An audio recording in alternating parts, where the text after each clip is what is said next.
O vídeo de hoje é bem simples, bem tranquilo. Vamos falar sobre rótulos e tabelas nutricionais para você entender o que você está comendo, né? Não adianta nada você entender o que é um carboidrato, uma proteína, uma gordura, uma caloria, se você não sabe identificar isso dentro dos alimentos que você escolhe e consome, beleza?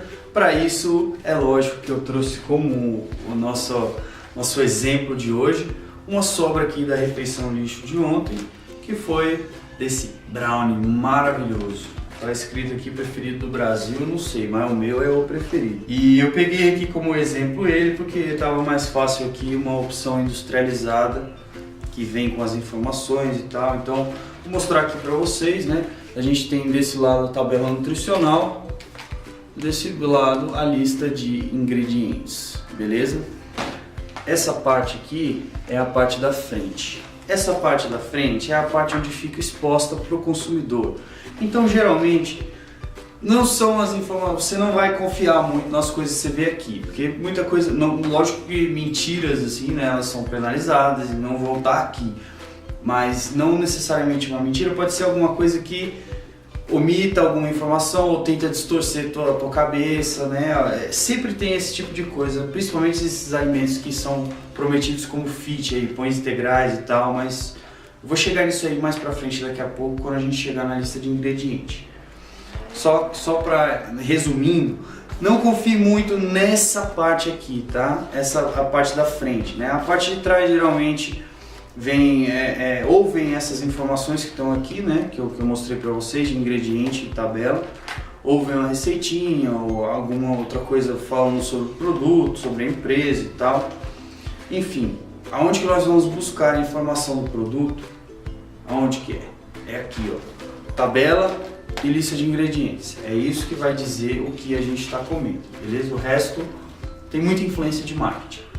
Isso é o resumido, mais uma vez. Nesses casos de produtos mais industrializados, é ótimo que a gente venha olhar primeiro a parte dos ingredientes antes da tabela nutricional, porque nessa lista de ingredientes a gente vai saber o que está compondo aquele produto que a gente vai comprar para consumir, né? Então nesse caso aqui, ó, eu vou botar na tela aí para vocês para ficar mais fácil de ver, que eu não sei se está muito bom assim. Nós temos aí açúcar, óleos, ovo, chocolate, blá blá blá blá blá blá blá.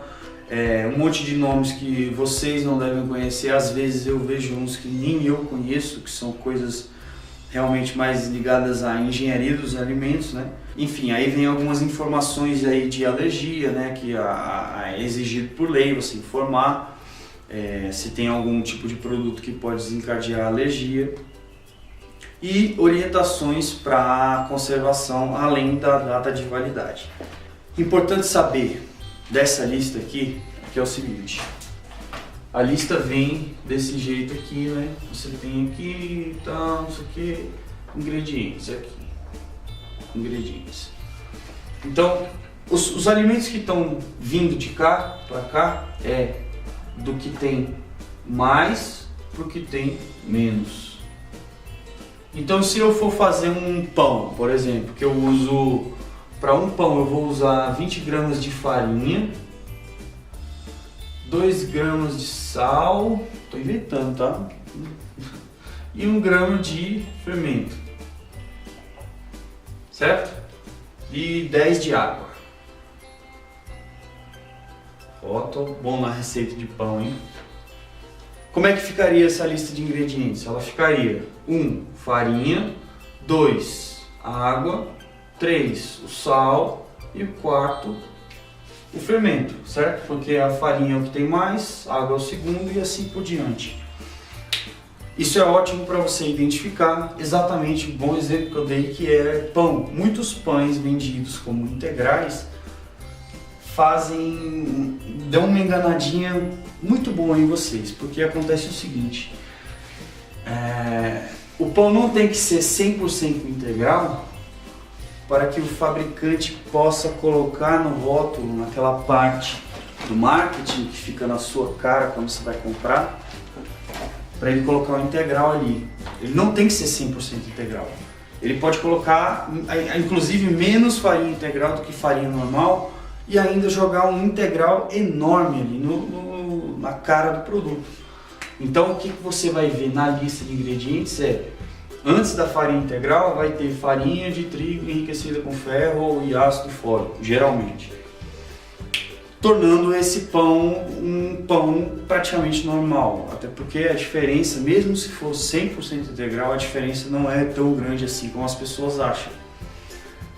Mas mesmo assim, né, é de se ficar muito indignado porque cobram mais caro e na verdade a gente paga o pato, né, porque estão pagando mais caro e não estão tendo um produto à nossa expectativa. Por isso é importante saber, certo? Vamos para a próxima, que é a tabela nutricional. Essa aqui é a nossa tabela nutricional.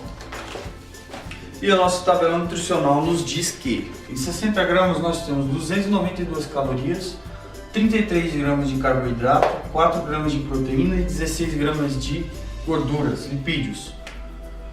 Qual vocês acham que é a informação mais importante dessas todas aqui? Essa. Essa é a mais importante. Esse aqui é o valor da porção. Se você não tiver um padrão para analisar o valor da sua porção, ó, até rimou, você nunca vai ter uma ideia para conseguir fazer comparações bacanas, legais. Pelo seguinte, olha só, vou explicar isso na prática, porque isso vai te ajudar bastante. Se você imaginar que em 60 gramas você tem 33 de carboidrato, isso significa o quê? Significa que você tem aproximadamente 50%, certo? Para facilitar a matemática, galera, facilita. Por quê? Porque 33 é um pouquinho mais da metade de 60, certo? Então é 50%. E 16 aqui de gordura, por exemplo, a gordura é mais ou menos uns 25% desse valor. Tendo essas informações aqui de porcentagem, o que você pode fazer é descobrir qual que é a comparação entre um alimento e outro. Sabendo disso, eu sei aqui agora que 50% desse brownie é de carboidrato. Essa proporção de carboidrato é mais ou menos a proporção que um pão tem. 50 gramas de um pão, que é um pão francês, tem mais ou menos 25 gramas de carboidrato, que é a mesma proporção, 50%. Então eu consigo começar a fazer essas comparações, isso vai me ajudar muito na questão da flexibilidade. E eu já falei, tudo que você puder fazer para adquirir uma certa flexibilidade, é óbvio, nossa, ainda bem que eu lembrei de falar isso. É óbvio que eu não estou falando para você ter flexibilidade para comer isso aqui, pelo amor de Deus. Tá? Isso aqui é um exemplo que eu peguei para zoar. Eu comi, mas eu fiz muitas refeições certas para chegar na refeição errada. Se vocês quiserem, aliás, que eu faça um vídeo aí sobre refeição lixo, como minimizar um pouquinho, eu já tenho um, mas eu posso entrar mais a fundo. Se você quiser, deixa um comentário aí. Então eu não estou falando para você adquirir flexibilidade para colocar esse tipo de alimento, mas você ter, por exemplo, essa base de porcentagem, saber qual que é a porcentagem do arroz, da batata, da mandioca, porcentagem de proteína da carne, da clara de ovo, do whey.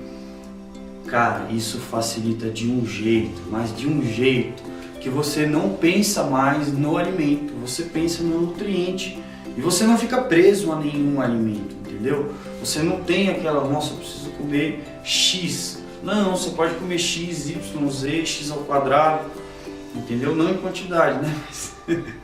Entendeu? Esse tipo de coisa dá uma flexibilidade que ajuda demais. E isso, em longo prazo, vai ser a diferença entre o sucesso e o fracasso de uma dieta. E aí eu queria agora a sua ideia aí, o que você acha que é um tema que deveria ser conhecimento básico em alimentação e nutrição, que todo mundo deveria saber também e que eu ainda não falei aqui na jornada. Eu ainda tenho mais uns temas para abordar aí, mas eu queria expandir um pouco mais, colocar mais algumas coisas que vocês me falarem aí. Beleza? Então é só deixar o comentário. Valeu por assistir, tamo junto.